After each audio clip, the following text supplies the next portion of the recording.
नमस्कार, स्वागत है आपका इस कार्यक्रम में। पंजाब में 7 आपके सांसदों के टूट के बाद क्या अगला जो खतरा है कि वहाँ की जो विधानसभा है और वहाँ के जो एमएलए हैं, आपके एमएलए हैं, वो भी क्या टूटेंगे? क्या राघव चड्ढा के नेतृत्व में सरकार पहले ही बीजेपी की बन सकती है?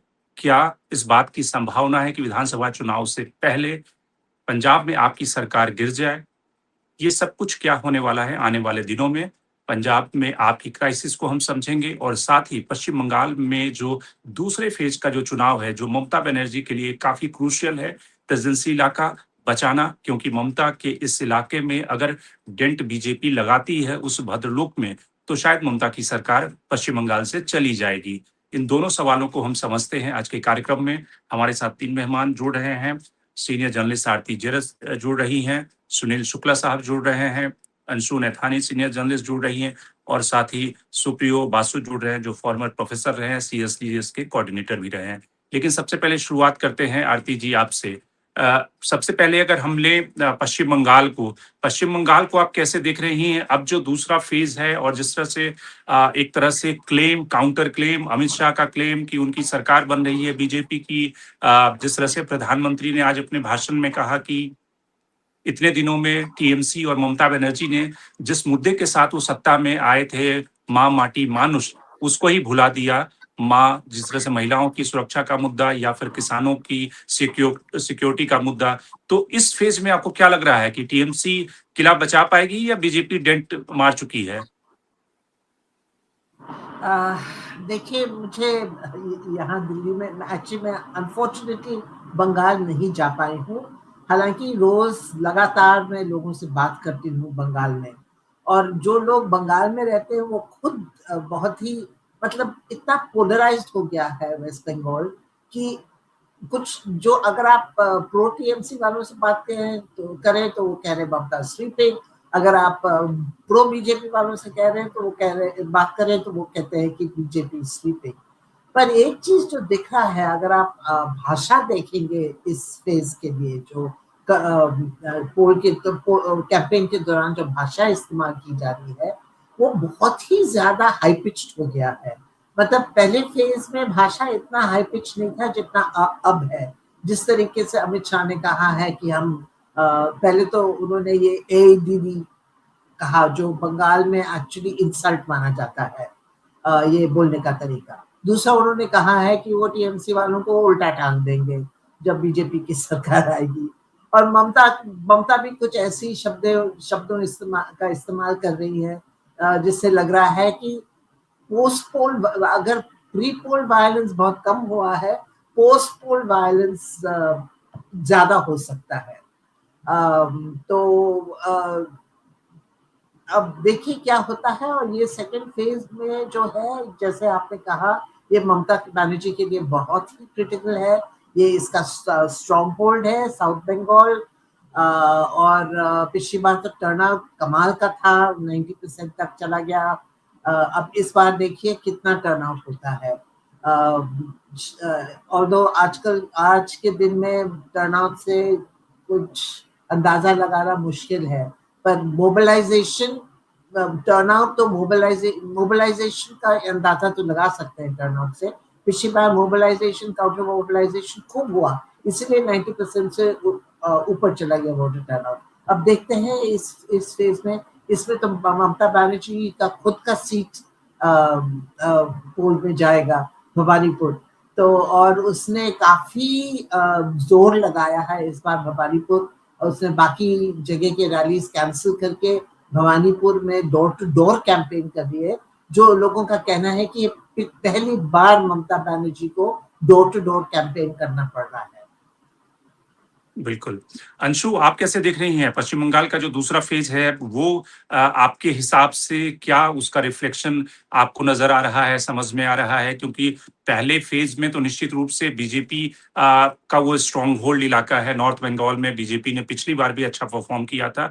लेकिन ये जो फ़ेज़ है, ये काफ़ी बीजेपी के लिए क्रूशियल है, ममता बनर्जी के लिए तो और भी क्रूशियल है कि अगर इस फ़ेज़ में ममता अपने को रिटेन नहीं करती, तो उनकी सरकार चली जाएगी। क्योंकि ये सारा इलाका है भद्रलोक, जिसने कि बीजेपी को रोक रखा था। आपको क्या लग रहा है कि इस फेज में क्या होने वाला है? जिस तरह से एसआईआर की प्रक्रिया हुई है पूरी पश्चिम बंगाल में, और जिस तरह से 27 लाख जो वोटर्स हैं उनका वोट जो है वो मुश्किल में पड़ गया, और बहुत से लोग इस वजह से वोट नहीं दे पा रहे हैं। और बहुत से उसमें ये कहा जा रहा है कि अगर हिंदू वोटर्स से भी ज्यादा जो मुस्लिम वोटर्स, जो कि ममता बनर्जी के टीएमसी के कोर वोटर्स माने जाते हैं, मुर्शिदाबाद जैसे इलाकों में कई, मतलब पूरे अगर बंगाल की बात की जाए तो ये उनके वोट बहुत ज्यादा कटे हैं। तो एक एसआईआर का इम्पैक्ट है इस पूरे चुनाव में। और दूसरी बात यह है कि बीजेपी यहाँ जो है वो बहुत एग्रेशन में आके, बहुत एग्रेसिव होकर के चुनाव लड़ रही है, और जिसमें कहीं कहीं वो अपनी गलतियों की वजह से टीएमसी को या ममता बनर्जी को थोड़ा फायदा पहुंचाती हुई नजर आ रही है। ये मैं इसलिए कह रही हूँ कि जिस तरह की भाषा का प्रयोग किया गया, जैसे अमित शाह आते हैं, ए दीदी बोलते हैं और कहते हैं कि 5 तारीख के बाद यहाँ पर छोड़ा नहीं जाएगा, उल्टा लटका दिया जाएगा। ये सारी जो एक भाषा है और जो एक तौर तरीका है, और एक जो डिवीजन क्रिएट करने की कोशिश की गई है, जिस तरह से एक बीजेपी की अन्य नॉर्थ इंडिया के भी राज्यों में जो पॉलिटिक्स चलती है पोलराइजेशन की या धर्म को लेकर, उसको पश्चिम बंगाल में भी एक तरीके से ट्राई करने की कोशिश की गई। लेकिन वेस्ट बंगाल उस तरह का, उस तेवर का स्टेट नहीं है, और यहाँ पर ये रिलीजियस सेंटिमेंट्स इस तरीके से काम नहीं करती।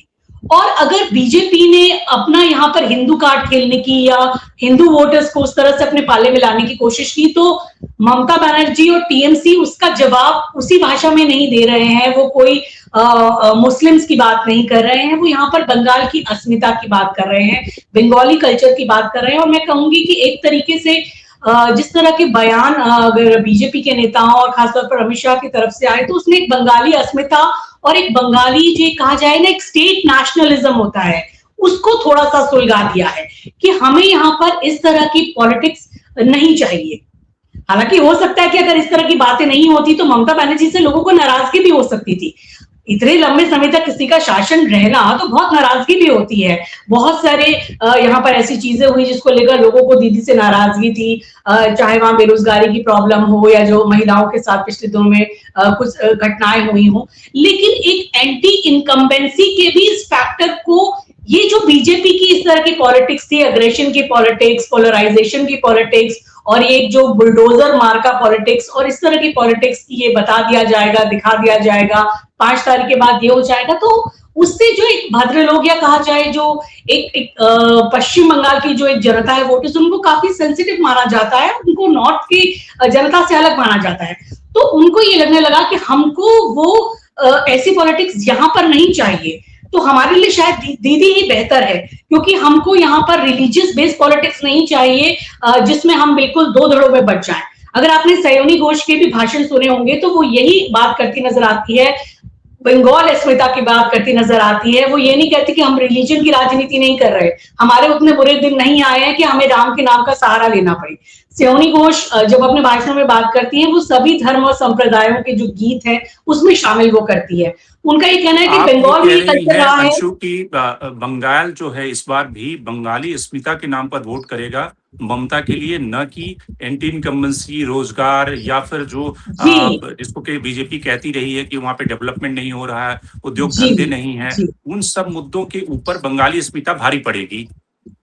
हाँ, ये मुझे लग रहा है कि वो एक ज्यादा बड़ा एक बना दिया गया है, पूरी तरीके से एक उसको एक इश्यू बना दिया गया है। और जिस तरीके से केंद्र ने यहाँ पर एकदम से छावनी बना के चुनाव किए हैं, इतनी संख्या में यहाँ पर फोर्सेस लगा दी, ऐसा पहली बार हुआ होगा कि किसी राज्य में आपको इतना 2.5 लाख की संख्या में फोर्सेस लगानी पड़ रही है। इतना आपने कश्मीर में नहीं लगाया होगा, कहीं नहीं लगाया होगा, छावनी में बदल दिया आपने एकदम, और एसआईआर की प्रक्रिया से लोगों के वोट काट दिए। सब लोग यहाँ पहुंच रहे हैं पश्चिम बंगाल के अपना नाम जुड़वाने के लिए, अपनी एक तरह से अस्तित्व को बचाने के लिए। तो ये जो इन मुद्दों से जो ये चुनाव भटक गया, तो डेवलपमेंट, एंटी इनकम्बेंसी या बहुत सारे मुद्दों से चुनाव भटक गया। और बंगाली अस्मिता, अपने आप को वोटर साबित करने की अस्मिता जो है जरूरत, वो लोगों को ज्यादा नजर आने लगी। और जब वो इसमें वो तुलना करने लगे तो दीदी उनको बीजेपी से शायद बेहतर नजर आ रही है कि कोई बात नहीं, हम जैसे रहते थे हम वैसे ही रहें,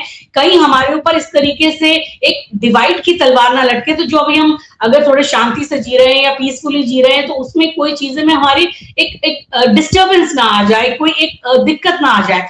तो ये जो चीजें हैं ये ज्यादा हावी हुई। बाकायदा की जो मुद्दे, देखिए मुद्दों की तो बात ही कहाँ हो रही है। अगर बीजेपी ये कह भी रही है कि महिलाओं को हम 3,000 रुपए दे देंगे आपको, या और सारी चीजें बात कर रहे हैं, मुझे लग रहा है कि ये पश्चिम बंगाल का ऐसा चुनाव होगा कि जो रियल मुद्दों पे, रियल इश्यूज पे, डेवलपमेंट की बातों पे या इन बातों पे हो ही नहीं रहा है। ये पूरी तरीके से पोलराइजेशन पे हो रहा है, इस तरह के डिवाइड पर हो रहा है, और ये लोगों को एजिटेट कर दिया गया है कि आपने यहाँ क्यों छावनी बनाई, क्यों उतना आपने फोर्सेस लगाई, क्यों एसआईआर में हमारे नाम काटे। तो ये इश्यूज ज्यादा बड़े बन गए हैं, जिसमें ममता बनर्जी को एज और फायदा होता नजर आ रहा है, और बीजेपी की जो ये सारी कोशिशें हैं थोड़ा मैं कहूंगी उनको बैकफायर कर रही है। ठीक है संजय जी, आपके हिसाब से आपको क्या लगता है कि सुनील जी की ये काउंटर पोलराइजेशन क्या हो सकता है इस मुद्दे का, या फिर आपको लगता है कि बीजेपी की एज वहां पे बन गई है, या फिर आपको लगता है कि नहीं ममता वापस आ रही है? जी धन्यवाद। नहीं, भारतीय जनता पार्टी के आने के कौन से कारण हो सकते हैं? क्या भारतीय जनता पार्टी पश्चिम बंगाल में ममता सरकार के खिलाफ कोई सरकार विरोधी लहर बना पाई, उन मुद्दों को बहुत प्रमुखता से ले आ पाए जिनको लेकर के ममता सरकार के खिलाफ लोगों के मन में किस तरह की नाराजगी होती? भारतीय जनता पार्टी तो ही राजनीति कर रही है, केवल पोलराइजेशन, वही घुसपैठियों का नाम। अगर आप मिस गवर्नेंस की बात करते, गवर्नेंस के मुद्दों की बात करते, पिछले 5 साल में कोई मौका बता दीजिए जब भारतीय जनता पार्टी गवर्नेंस के मुद्दे को लेकर कहीं बात करती हुई दिखाई पड़ी हो पश्चिम बंगाल में? घुसपैठिए और घुसपैठिए। किसकी बात करते हैं आप लगातार ये बात कहते रहे हैं कि केंद्र सरकार की योजनाओं को पश्चिम बंगाल की सरकार, ममता सरकार लागू नहीं करती। कौन से जिन कार्यक्रमों को के बारे में आप बात करते हैं, उन कार्यक्रमों को राज्य सरकार अपने स्तर पर जिस तरह से लागू की, क्या लोगों के मन में कहीं न कोई नाराजगी दिखाई पड़ी? अगर आयुष्मान भारत का कार्यक्रम ममता सरकार ने लागू नहीं किया, तो ऐसा तो है नहीं कि पश्चिम बंगाल का नागरिकों को राज्य सरकार ने कोई स्वास्थ्य संबंधी सुविधाएं नहीं दी। अगर आप ये कहते हैं कि प्रधानमंत्री आवास योजना को लेकर के बहुत रोड़े अटकाए गए, तो ऐसा तो है नहीं कि पश्चिम बंगाल की सरकार ने अपने नागरिकों को आवास की सुविधा नहीं प्रदान की। अगर आप किसान सम्मान निधि की बात करते हैं, तो किसान सम्मान निधि तो एक मुफ्त आप दे देते हैं, वो तो पश्चिम बंगाल की सरकार तो रकबे के हिसाब से उन लोगों को राहत देती है। किसकी बात करेंगे? आपने, अगर आप ये बात करते हैं कि उत्तर में कोई भी भाजपा शासित राज्य की तुलना में अगर पश्चिम बंगाल की सरकार कहीं पीछे होते तब उन मुद्दों को ले आते। भारतीय जनता पार्टी कोई विपक्ष की पार्टी नहीं है। 2011 में जैसे ममता बनर्जी थी पश्चिम बंगाल में, या उसके पहले भारतीय जनता पार्टी के वामपंथी सरकार के खिलाफ ममता बनर्जी चुनाव लड़ रही थी। आज भारतीय जनता पार्टी उस स्थिति में नहीं है। भारतीय जनता पार्टी सत्तारूढ़ दल है, केंद्र में एक सदस्य सरकार है। अगर निश्चित रूप से पश्चिम बंगाल में रोजगार का मसला है, तो उस रोजगार के मसले पर केंद्र सरकार ने उसका समाधान करने के लिए कौन से प्रयास किए? कोई उल्लेख उसका कर सकती है क्या? अब पश्चिम बंगाल की जनता तो कोई ऐसा तो है नहीं कि जो आपने एक नारा लगा दिया उस नारे के पीछे लोग खड़े हो गए। निश्चित रूप से एक लोगों के मन में एक नाराजगी हो सकती थी, और उसका बाकायदे बहुत व्यापक तरीके से एक राजनीतिक मुद्दा बनाया जा सकता था, लेकिन भारतीय जनता पार्टी ने नहीं किया। भारतीय जनता पार्टी की जो आक्रामकता पिछले चुनाव में थी ममता बनर्जी के खिलाफ, वो इस बार तो भी नहीं दिखाई पड़ती। अब ममता बनर्जी को टारगेट भी नहीं कर रहे हैं। पिछली बार क्या क्या नहीं कहा था ममता बनर्जी को इन लोगों ने। लेकिन वो तो उनकी स्ट्रैटेजी का हिस्सा है, क्योंकि पिछले चुनाव में ये गलती बीजेपी ने की कि ममता को टारगेट किया, और इस चुनाव में वो समझ गए कि ममता को टारगेट करने से नुकसान होगा, इसलिए टीएमसी को टारगेट करो। ममता बनर्जी की पॉपुलैरिटी इंटैक्ट है, लेकिन टीएमसी की पॉपुलैरिटी और जो सरकार की पॉपुलैरिटी है, एंटी इनकम्बेंसी, उससे लोग नाराज हैं। तो इसलिए वो ये नाराजगी आपको 2021 के चुनाव में दिखाई पड़ी थी। अपने कार्यकर्ताओं के खिलाफ लोगों के मन में उपज रहे नाराजगी को दूर करने के लिए 2021 के चुनाव के बाद ममता बनर्जी ने किन किन जिलों में कितनी सभाएं की हैं, कि अपने पार्टी के कार्यकर्ताओं के खिलाफ कौन कौन सी कार्रवाई की, यह भी लोगों की जानकारी में। कोई भारतीय जनता पार्टी के कार्यकर्ताओं के खिलाफ लोगों के मन में नाराजगी नहीं है। शुभेंदु अधिकारी और दिलीप घोष को लेकर के लोग माला फूल चढ़ा रहे हैं हर जगह। उनके मन में, उनके प्रति लोगों के मन में नाराजगी नहीं है। राहुल सिन्हा साहब के प्रति लोगों के मन में नाराजगी नहीं है। स्वाभाविक सी बात है कि जो एमपी एमएलए होगा उसके खिलाफ एक नाराजगी होती है, लेकिन इन जनरल ममता बनर्जी सरकार को लेकर के कोई मिस गवर्नेंस का मुद्दा पश्चिम बंगाल में हो, ऐसा नहीं दिखाई पड़ता। भारतीय जनता पार्टी पूरे पश्चिम बंगाल में कोई ऐसा नया समाज, कोई ऐसा नया समूह, कोई नया इलाका नहीं तैयार कर पाई जो ममता बनर्जी का साथ छोड़ करके भारतीय जनता पार्टी के साथ खड़ी हो जाए। कोई आप इस तरह का सरकार विरोधी माहौल बनाने के में आप सक्षम नहीं हो पाए जिससे सरकार को आप घेर पाते।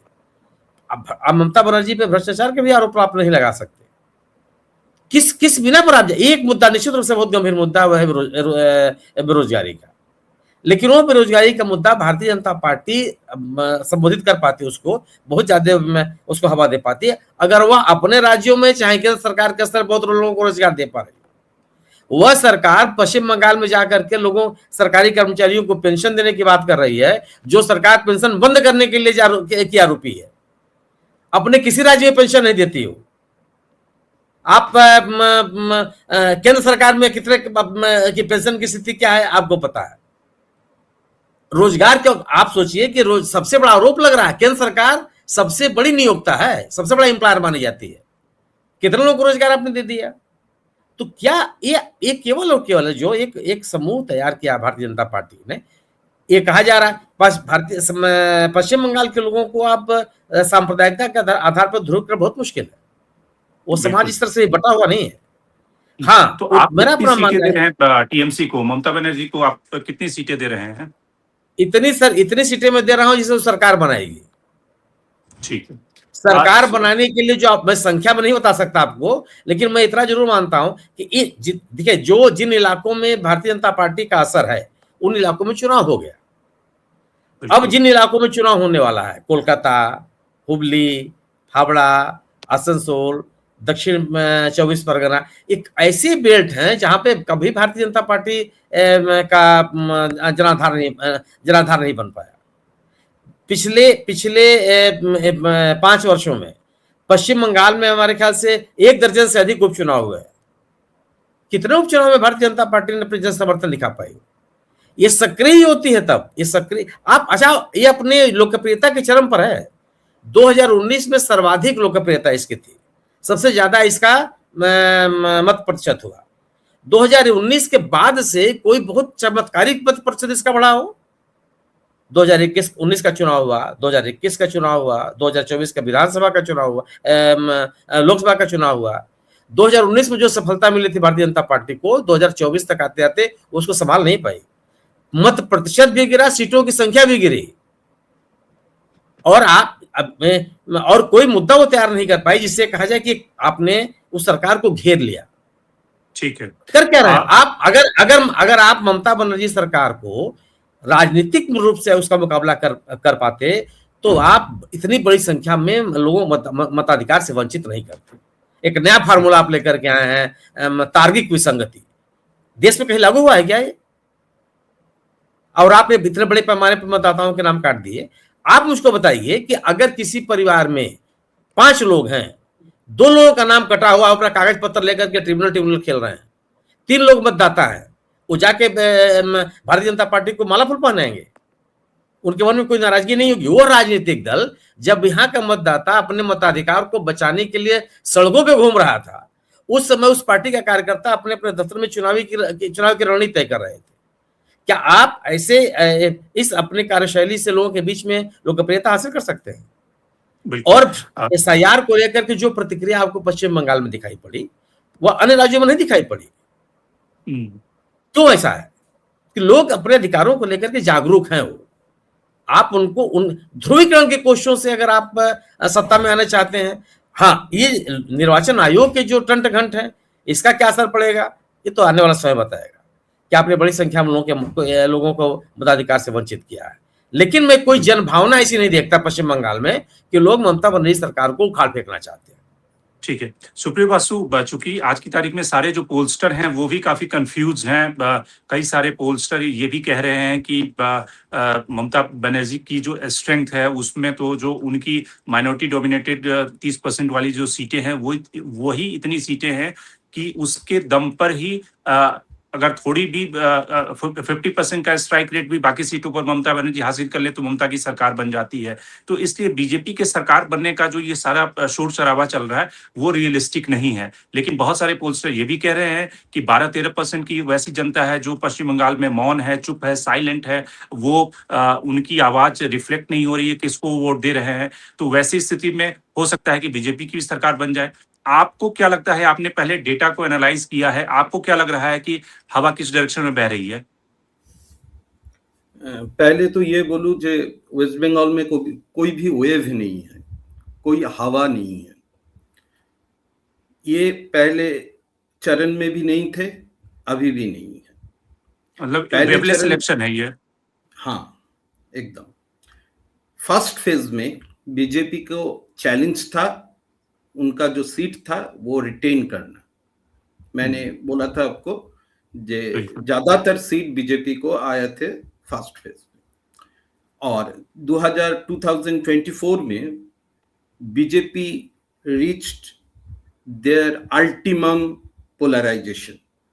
बहुत सारे सीटों है जहां पर मुस्लिम वोट 40% के ऊपर है, उसमें बीजेपी 80% तक हिंदू वोट पोलराइज कर लिया था। तो आप कह रहे हैं कि 80% से बियॉन्ड 80% से जाने की संभावना न के बराबर है। बीजेपी नॉर्थ बंगाल में अपनी सीटें रिटेन कर ले, वही बहुत काफी है। बहुत है। और नॉर्थ बंगाल में तो राजवंशी वोट स्प्लिट हो ही गया शायद। ऑलरेडी अनंत महाराज ममता बनर्जी से ज्वाइन कर लिया। तो वैसी स्थिति में जो अब जो सेकेंड फेज है, वहां पर आपको लगता है कि असली ममता की कहानी वहां से शुरू हो रही है? हाँ, यहाँ पर जो हुआ है,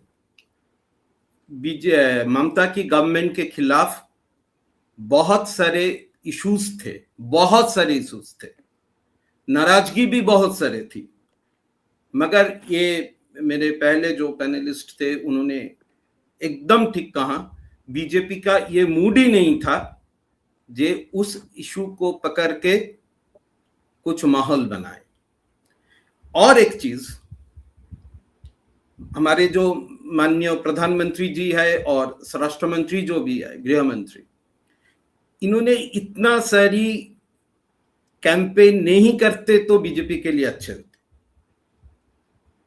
इतना सारी कैंपेन उन्होंने कर लिया, मगर उनका जो डायलेक्ट है, उनका जो कल्चरल सेंस है, वो वेरी भारी पड़ जाता है वेस्ट बंगाल में। उसको कोई सेंस ही नहीं है वेस्ट बंगाल का कल्चर क्या है। The central leaders of BJP have no idea about.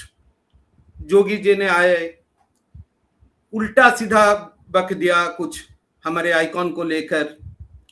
इनको तो हमारे जो रिलीजियस आइकॉन है उनके बारे में भी पता नहीं है। So this is quite different. So वो सेंट्रल लीडर जो है, प्रधानमंत्री जी को मैं सोच कर ही कहते हूं ये जरा अच्छा नहीं हुआ। तो आप कह रहे हैं कि यानी कि 2021 रिपीट होने वाला है बीजेपी के लिए, कि जिस तरह से 2021 में बीजेपी ने जो गलतियां की, जरा कम होता तो अच्छा होता कैंपेन, क्योंकि माहौल थे। बीजेपी के बारे में लोगों का कुछ आइडिया थे। काली क्या हुआ है, ममता बनर्जी को लेकर एक मेमे और एक कार्टून बनाया था जो too much dedicated for every woman. So जो लेफ्ट भी है, लेफ्ट लोगों ने जो ममता बनर्जी के खिलाफ ओवरऑल है, वो भी आज सोशल हैंडल में बहुत सारे एंटी बीजेपी पोस्ट कर रहे हैं। लेकिन ये बताइए कि जो जिस प्रेसिडेंसी इलाके को हम कहते हैं कि ममता का वो स्ट्रॉन्ग होल्ड इलाका है, जो भद्र लोग है, उसके हाथ में सत्ता की कुंजी है, वो भी तो आरजी कर जैसे इशू, वुमेन्स सिक्योरिटी सेफ्टी के मुद्दे से, या फिर जो महिलाएं हैं वो भी ये कह रही हैं कि 1500 का जो स्कीम था ममता का, वो पहले बहुत ही अच्छा था, लेकिन अब इन्फ्लेशन बढ़ गया है, अब उससे कुछ नहीं हो रहा है। तो उसमें भी अगर डेंट लगता है तो बीजेपी का कोई फायदा होगा? नहीं, क्योंकि अभया कांडों में जो हुआ था आरजी कर के इशू में, आपने अभी आपको पता चला गया जे अभया की जी जो मम्मी जी है, उन्होंने भी अभी इलेक्शन में खड़ा हुआ है। मगर वेरी सिग्निफिकेंटली प्रधानमंत्री ने कहा कि क्या कहा, जब हम सत्ता में आएंगे तो फाइल खोलेंगे। तो सत्ता में नहीं आएंगे तो आप जस्टिस नहीं दोगे। जस्टिस पाने के लिए आप के पास जाना है, आपको जिताना है।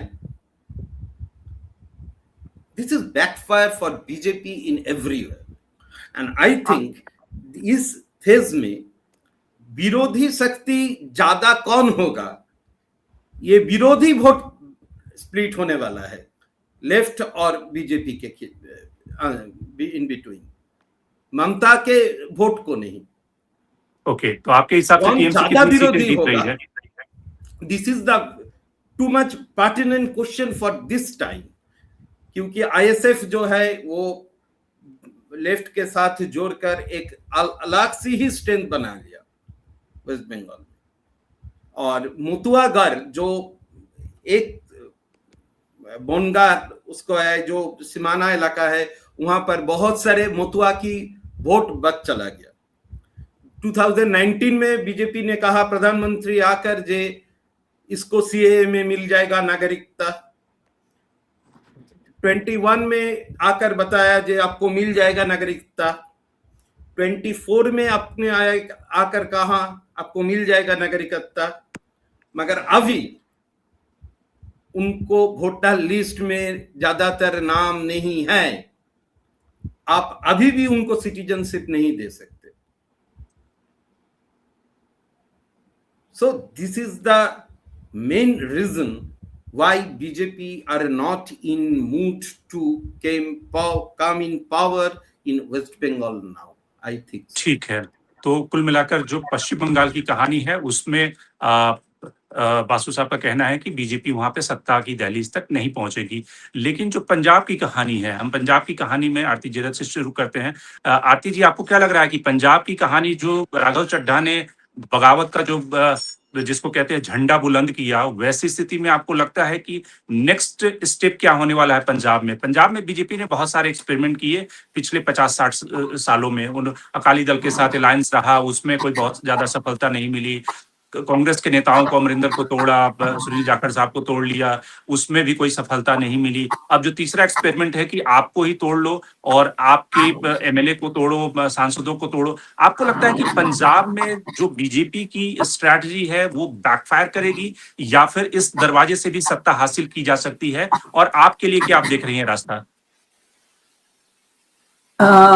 तो आपने दो सवाल पूछे इसमें, एक आपके बारे में और एक बीजेपी के बारे में। देखिए, आपके लिए एक ये राघव चड्ढा को मतलब कई महीनों से चल रहा है कि राघव चड्ढा बीजेपी में शामिल हो जाए, पर बीजेपी ये चाह रही थी राघव चड्ढा से कि वो एमएलएज पंजाब के आपके एमएलएज भी तोड़कर साथ में ले आए, मतलब ताकि बीजेपी की सरकार बन जाए या कम से कम आपकी सरकार गिर जाए। पता नहीं, मतलब जितना कोशिश किया, कोशिश से सफल हुआ नहीं, क्योंकि आपके एमएलए तो टूट के नहीं आए राघव चड्ढा के साथ। तो अंत में बस वो जो उनको एमपीज मिले हैं राज्यसभा में, उनको लेके राघव चड्ढा बीजेपी में शामिल हुए हैं। अब मेन चीज है कि देखिए, राघव चड्ढा जैसे लोग हैं, ये मैस लीडर्स नहीं है। ठीक है, टीवी पे बहुत अच्छा चेहरा, बहुत बढ़िया बोलने का तरीका, बाइलिंगुअल हैं, वो हिंदी भी अच्छी बोलते हैं, वो अंग्रेजी भी अच्छी बोलते हैं। तो ये सब तो ठीक है टीवी के लिए, सोशल मीडिया के लिए उनके कितने तमाम फॉलोअर्स हैं, पर आपको ग्रास रूट्स पॉलिटिक्स करना है तो आपको मैस अपील चाहिए, आपको कुछ बेस चाहिए। वो राघव चड्ढा में नहीं है, और ये लोग भी जो आए हैं इनके साथ, ये सारे रूटलेस हैं। ठीक है, संदीप पाठक ने बहुत मदद किया था आपको, क्योंकि वो टेक विजर्ड हैं, आईआईटी के ग्रेजुएट हैं, उन्होंने पूरे कंस्टिट्यूएंसीज की मैपिंग करी थी और आपका स्ट्रैटेजी बनाने में मदद किया था, पर वो भी मैस लीडर नहीं है। अगर कोई है मैस लीडर आज के दिन में पंजाब में, तो एक तो भगवंत सिंह मान है जो चीफ मिनिस्टर है, और दूसरा केजरीवाल का नाम। तो मेरे ख्याल में ये जो कोशिश चल रही है कि आपकी सरकार गिर जाए, मुझे लगता है थोड़ा मुश्किल है। और चुनाव में तो बस एक ही साल रहता है, तो लोग अभी क्यों छोड़ के कोई और सरकार बनाए, ऑल्टरनेटिव सरकार बनाए? मुझे इसमें कोई लॉजिक समझ में नहीं आता है। लेकिन दूसरी आप बात उनको कह रही हैं कि लूजर हैं, बीजेपी उनको एसेट मान रही है और अगर लूजर को बीजेपी क्यों लेगी? लेकिन कई बार ये भी पॉलिटिक्स में होता है कि ठीक है, एक अर्बन फेस है, एक पॉलिश चेहरा है, मिडिल क्लास को अट्रैक्ट करते हैं, हिंदू वोटर को भी अट्रैक्ट करेंगे, और बीजेपी बाकी सारी जो जिसको कहते हैं कि रामायण के बाकी पात्र तो जुटा ही लेगी बाकी रामायण के सीरियल बनाने के लिए चुनाव तक। देखिए, इसमें दो गलत फहमी है। एक तो राघव चड्ढा के आने से बीजेपी को राज्यसभा में जरूर फायदा हुआ है। अब बीजेपी मेजॉरिटी में है, शायद अब खुद मेजॉरिटी में है राज्यसभा में, तो नंबर्स तो वो लाए हैं। और अगर आप हिंदू फेस की बात कर रहे हैं, पंजाब में सिखों का फेस कौन सा है बीजेपी का? पंजाब में अगर आप सिख फेस को आगे नहीं करेंगे तो आप पंजाब को कैसे जीतेंगे? और बीजेपी में कोई ऐसा सिख फेस नहीं है, बल्कि बीजेपी और आरएसएस का तो यही स्टैंड लगातार आ रहा है कि सिख कौम जो है वो हिंदू कौम में से जुड़ी हुई है, वो मतलब हमारे ब्रदर्स हैं, हिंदू ब्रदर्स हैं। अब सिख कौम जो है उनकी अलग आइडेंटिटी है, उनका अलग फेथ है, उनकी अलग सोच है, कल्चर है, सब कुछ है। इसीलिए तो खालिस्तान मूवमेंट शुरू हुआ था, क्योंकि वो नहीं चाह रहे थे कि वो हिंदुइज्म में अब्सॉर्ब हो जाए। पर बीजेपी तो ये डिफरेंस मानने को तैयार नहीं है। जैसे वो बंगाल को नहीं समझ पाए हैं, ऐसे वो सिख कौम को भी नहीं समझ पाए हैं पंजाब में। और कोई चेहरा नहीं आगे किया है उन्होंने, बगैर सिख चेहरा से वो पंजाब में नहीं जीत पाएंगे। तो राघव चड्ढा के साथ ठीक है, राज्यसभा में फायदा हो गया, पर पंजाब में फायदा नहीं हुआ। और अगर आपको नुकसान होगा पंजाब में, तो वो नुकसान का फायदा कांग्रेस उठाएगी, क्योंकि कांग्रेस का अभी भी वहां, हालांकि कांग्रेस काफी कमजोर हो गई है पंजाब में, पर फिर भी अभी भी आज के दिन में कांग्रेस के रूट्स हैं, लोकल लीडर्स हैं, उनकी प्रेजेंस है पंजाब में, और उनके पास सिख लीडर्स हैं जो बीजेपी के पास नहीं है। नहीं, लेकिन आपको लगता है कि आपके लिए रास्ता मुश्किल होगा अरविंद केजरीवाल के लिए, क्योंकि ये भी एक जो डेली मॉडल था कि पंजाब में एक बड़ी नैरेटिव चला कि दिल्ली मॉडल पंजाब को चला रहा है, और इसलिए उसके खिलाफ एक तरह से पंजाब की लॉबी ने रिवोल्ट किया, और उस चक्कर में ये सारे लोग को रिजाइन करना पड़े या ये लोग बीजेपी में शामिल हुआ। आने वाले चुनाव में आपको लगता है कि आपके लिए कितनी बड़ी मुश्किल होगी इस एग्जिट से, 7 MP के एग्जिट से? आई थिंक मेन चीज है कि कांग्रेस अपनी कैंपेन कैसे चलाएगी पंजाब में। अगर कांग्रेस ने अच्छा कैंपेन चलाया पंजाब में तो आपको दिक्कत हो सकती है, नहीं तो हो सकता है कि कोई फ्रैक्चर्ड सा असेंबली आ जाए पंजाब में। पर आपको एक तो पहले ये भी देखना है कि दिल्ली में वो बहुत रूमर्स फैले हुए हैं कि दिल्ली में कुछ एमएलए टूट के बीजेपी में जाएंगे।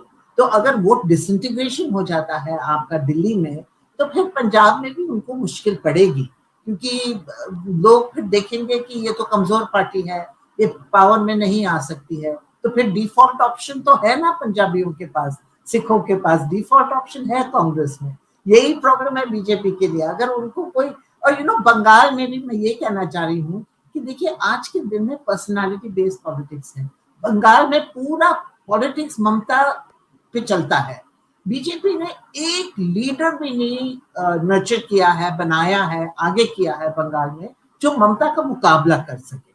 और सिमिलरली पंजाब में भी यही प्रॉब्लम है कि उनके पास कोई ऐसा नेता नहीं है। राघव चड्ढा सिखों का नेता नहीं है। आप हिंदू फेस बोल रहे हैं, उनको हिंदू फेस नहीं चलेगा पंजाब में, उनको एक सिख फेस चाहिए।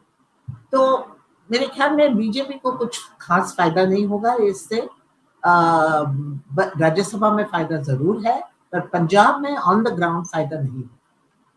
ठीक है सुनील जी, आपके हिसाब से आपको क्या लगता है कि इससे पंजाब में आपकी जो ताकत है या आपके लिए खतरे की घंटी है? क्योंकि अगर 7 MP हैं, अगर 2-2, 3-3, 4-4 MLA भी किसी MP का इन्फ्लुएंस हो तो 28-30 MLA तो ऐसे ही हो जाते हैं, और आंकड़ा कहा जा रहा है कि 67 MLA राघव चड्ढा के साथ टूटेंगे आने वाले दिनों में, और वैसी स्थिति में भगवंत मान की सरकार गिर जाएगी, उससे पहले ही बीजेपी की सरकार बन जाएगी, और एक तरह से आगे की पॉलिटिक्स कांग्रेस वर्सेस बीजेपी की पंजाब में भी हो सकती है। हालांकि ये बड़े सपने जैसा लगता है कि पंजाब जैसे राज्य में बीजेपी की एंट्री होकर बीजेपी वहां सत्ता में आ जाए, लेकिन बीजेपी ने ऐसे करिश्मे कई राज्यों में किया है। त्रिपुरा में कोई नहीं सोचता था कि वहां भी बीजेपी की सरकार बन जाएगी। आपको क्या लग रहा है, आपके लिए खतरे की घंटी बीजेपी की स्ट्रेटजी आपको क्या दिख रही है? देखिए, पंजाब त्रिपुरा नहीं है। पंजाब में भारतीय जनता पार्टी को वहां के लोगों ने कभी नहीं स्वीकार किया। अकाली दल जैसी बड़ी पार्टी के साथ वो चुनाव लड़ती रही है बीजेपी, तब भी उसको सफलता नहीं मिली। लेकिन उस लॉजिक से तो उड़ीसा में भी बीजेपी को स्वीकार नहीं किया था। नवीन पटनायक की ये पिछला पार्टी थी, त्रिपुरा में लेफ्ट की सरकार थी, लेकिन बीजेपी नहीं। आप वही मैं कह रहा हूँ, उड़ीसा में भी अगर आप बात की तो उड़ीसा में कम से कम भारतीय जनता पार्टी की वो स्थिति नहीं रही है जो उसकी पंजाब में है। पंजाब में तमाम पार्टी के नेताओं को तोड़ के फोड़ के सबको अपने साथ ला करके भारतीय जनता पार्टी ने अपने आप को स्थापित करने की कोशिश की, लेकिन लोगों ने उसको स्वीकार नहीं किया। क्यों नहीं किया? कि भारतीय जनता पार्टी के पास हथियार तो केवल ध्रुवीकरण है। तो अगर आप सांप्रदायिकता के आधार पर ध्रुवीकरण चाहते हैं तो अकाली दल से बड़ी पार्टी है, लोग उसके साथ रहेंगे, आपके साथ क्यों आएंगे? आप कोई गवर्नेंस की बात तो करते नहीं हो, आप कोई योजनाओं और नीतियों की बात तो आप करते नहीं है। आप फिर हर जगह घूम आप झारखंड में भी आपको घुसपैठिया दिखाई पड़ता था और आप पश्चिम बंगाल में भी घुसपैठिया दिखाई पड़ रहा है। पूरे बिहार में आप घुसपैठिया शोर मचाते रहे और आज घुसपैठिया की बातें करना बंद कर दिया आपने कि वो पटना में, दरभंगा में, मधेपुरा में, भागलपुर में घुसपैठिया है कहाँ? बातें करना हमने बंद कर दिया। तो ये घुसपैठिया तो बंगाल में है नहीं और वहां आपको व्यक्ति एक्सेप्ट नहीं करता। भारतीय जनता, मैं मान लेता आपकी बात कि आपके विधायक टूट करके बीजेपी में चले जाए। आपके विधायकों को भी पता है कि बीजेपी के बदौलत आप वहां चुनाव नहीं जीत सकते। कांग्रेस के बदौलत चुनाव जीत सकते हैं, आम आदमी पार्टी हो सकता है आपको चुनाव जिता दे, अकाली दल आपको चुनाव हो सकता है जिता दे। भारतीय जनता पार्टी के बदौलत आप चुनाव नहीं जीत सकते। यह करिश्मा भारतीय जनता पार्टी ही कर सकती है कि वो पंजाब विधानसभा में उसके सीट, उसके विधायक 2 हैं और उस राज्य से 7 राज्यसभा के सांसद हैं। एक काम आप ताकत के बल पर, सरकार के बल पर कर सकते हैं। जिन सांसदों को आप तोड़ करके लाए हैं वो सांसद कितने वोट के मांगे हैं, कितना वोट दिलवा सकते हैं? किसी का नाम ले लीजिए आप, चाहे मित्तल साहब हों, चाहे आपके ये सबसे बड़े जो जिन्होंने तोड़ फोड़ की है उनका आप नाम ले लीजिए, चाहे साहब हरभजन सिंह जी का नाम या राजेंद्र गुप्ता जी का नाम ले लीजिए, किसी का भी नाम ले लीजिए। किसके पास कौन सा जनाधार है? पब्लिक का चेहरा कौन है? वोट दिलाने की ताकत किसके पास है? किसी के पास नहीं है। ये सब खुद ही आप अरविंद केजरीवाल के यशांतर देवे हुए थे, सब उनके कृपा से सांसद हो गए। ये चुनाव लड़ करके जीतने वाले लोग हैं क्या पंजाब में? जो कुछ भी हासिल हुआ ये सब आम आदमी पार्टी ने जो किया वही उसको मिल रहा है। अपने मूल कार्यकर्ताओं को उन्होंने उपेक्षा करके जिन लोगों को भेजा, आज जो सब कुछ उनके सामने आ रहा है। खैर ये अलग का सवाल है, लेकिन इनकी बदौलत भारतीय जनता पार्टी की सरकार वहां बन जाएगी। हो सकता है ताकत के बल पर आप बना लें, लेकिन इसके बिना पर कोई आपको जनादेश मिल जाएगा। आप पंजाब में अपनी लोकप्रियता हासिल कर लेंगे, इन चेहरों के नाम पर आपकी व्यापकता बहुत बढ़ जाएगी। ऐसा बहुत दूर की कौड़ी है। भारतीय जनता पार्टी ने जो पंजाब में किया वह केवल है कि आप सत्ता में हैं, सत्ता में सरकारी मशीनरी के बदौलत आप कुछ चेहरे अपने साथ जोड़ सकते हैं, वो आपने जोड़ लिए। लेकिन उसके कारण से राघव चड्ढा आपको स्थापित कर देंगे वहां। तब अगर राघव चड्ढा ही स्थापित कर देते तो अरविंद केजरीवाल फिर क्या कर रहे थे आम आदमी पार्टी में? ये सवाल इस बात का है कि इसमें कोई ऐसा व्यक्ति नहीं है जो जन नेता हो, जिसके पास जनाधार हो, जो राजनीतिक संघर्ष। आज आखिर क्यों चले आए मित्तल साहब जो लवली यूनिवर्सिटी वाले संस्थापक महोदय हैं, क्यों चले आए भाई? वो व्यापार करने के लिए है ना, उनका उनकी अपनी वो प्राथमिकता है। वो सरकार से मोर्चा नहीं ले सकते। ईडी का एक रेट पड़ा, खर्चा बीजेपी में चले गए। इस ताकत के साथ आप अकाली दल और कांग्रेस से और आम आदमी पार्टी से के विपरीत आप कोई जनाधार बना लेंगे, आप कोई जन समर्थन हासिल कर लेंगे। अब भारतीय जनता पार्टी के बदौलत कोई भी व्यक्ति वहां चुनाव नहीं जीत सकता। ये लगातार आपको दिखाई पड़ रहा है। 2014 में नरेंद्र मोदी जी अपने लोकप्रियता के चरम पर थे। क्या स्थिति थी पंजाब के चुनाव में? लोकसभा के चुनाव में। और आज भी स्थिति क्या है, अकाली दल के लोग भी तो समझते हैं ना, बिल्कुल सिमरनजीत को हर जो अकाली दल के नेता जो मंत्री होते थे, हरसिमरत कौर बादल, वो आज तक दोबारा से लोग बीजेपी में शामिल नहीं, क्योंकि बीजेपी से उनको कुछ हासिल नहीं हो रहा है। वजह इसकी केवल है कि बीजेपी की राजनीति पंजाब में कहीं से सफल नहीं होती है। और जो ये अब रही स्थिति है जो आरती मैडम ने कहा कि बंगाल में आपको विवेकानंद और सुभाष चंद्र बोस का अंतर नहीं पता, पब्लिक कनेक्ट आपका कुछ है नहीं, एक स्थानीय चेहरा नहीं जो पश्चिम बंगाल में हावड़ा से लेकर के और बर्धमान तक जिसकी से हो। कुल मिलाकर के 3 चेहरे, एक है शुभेंदु अधिकारी साहब जो आयातित हैं, कांग्रेस से टीएमसी से बीजेपी। दूसरे हैं आपके दिलीप घोष साहब सीमित हैं अपने खड़गपुर क्षेत्र तक, प्रदेश के अध्यक्ष रहे हैं, क्या कितनी लोकप्रियता हासिल कर पाए। तीसरा एक बड़ा नाम ले लीजिए, बसु साहब और बेहतर बताए जाएंगे, राहुल सिन्हा साहब। चौथा नाम बता दीजिए आप जिसको पार्टी ने बहुत आगे बढ़ाया हो। तो आपका पब्लिक कनेक्ट है ना, आपके पास मुद्दे हैं, वही आपकी स्थिति पंजाब में है। सुनील जाखड़ साहब को लेकर के आए, सुनील जाखड़ साहब ने क्या कर दिया वहां, कौन सी संगठन खड़ा कर दिए, किस समूह को तैयार कर दिया आपके साथ खड़ा होने के लिए कि नहीं हम बीजेपी के साथ जाएंगे। जिस राजनीति के लिए बीजेपी जानी जाती है, उस राजनीति के लिए वहां अकाली दल पहले से मौजूद है। उसका मतदाता टूट करके नया कोई भारतीय जनता पार्टी का जनाधार तैयार नहीं करेगा। और गैर अकाली दल जो राजनीति है उसमें 2 कांग्रेस है और आम आदमी पार्टी है।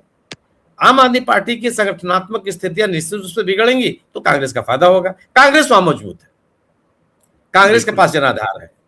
बिल्कुल। तो कुल मिलाकर जो बड़ी बात यह है कि पश्चिम बंगाल में जो अगला फेज है वो ममता के लिए काफी क्रूशियल है, महत्वपूर्ण है, अगर उन्हें सत्ता की गद्दी तक पहुंचना है। लेकिन तमाम जिस तरह से एनालिस्ट और जिस तरह से पोलस्टर भी बंगाल को लेकर एक तरह से उनमें सहमति नहीं है कि किस तरह से बंगाल वोट कर रहा है और 4 तारीख को नतीजे क्या होंगे। लेकिन कई सारे लोग का मानना है कि ममता बनर्जी अभी भी मजबूत स्थिति में है। और साथ ही राघव चड्ढा के एग्जिट होने से आपका जो पंजाब में क्या भविष्य होगा, क्या उनके विधायक भी टूटेंगे, क्या बीजेपी वहां पर इस चुनाव में यानी कि 2027 के चुनाव में अभी तैयारी कर रही है वहां पे विपक्ष के रोल तक पहुंचने के लिए, और जो अगला चुनाव होगा वो पंजाब में असली बीजेपी के लिए फाइनल टेस्ट होगा, या पंजाब में अभी भी बीजेपी का जो एक्सपेरिमेंट है वो उतना कामयाब होता हुआ नहीं दिखेगा। ये सारे सवाल हैं जो आने वाले दिनों में आप में जो उथल पुथल मची है उससे उस सवालों के जवाब निकलेंगे। तो आज के कार्यक्रम में इतना ही। आरती जी आप जुड़ी, आपका बहुत बहुत धन्यवाद। सुनील शुक्ला जी आपका बहुत बहुत धन्यवाद।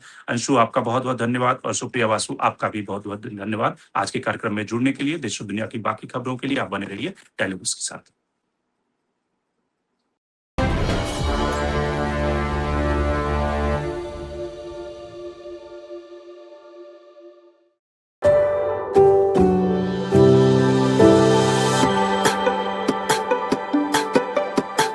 Every book has a journey, and every author has an untold story.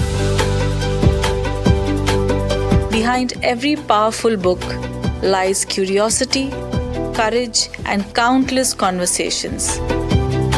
Discover them all on Books and Banter, a Dialogus Digital original series.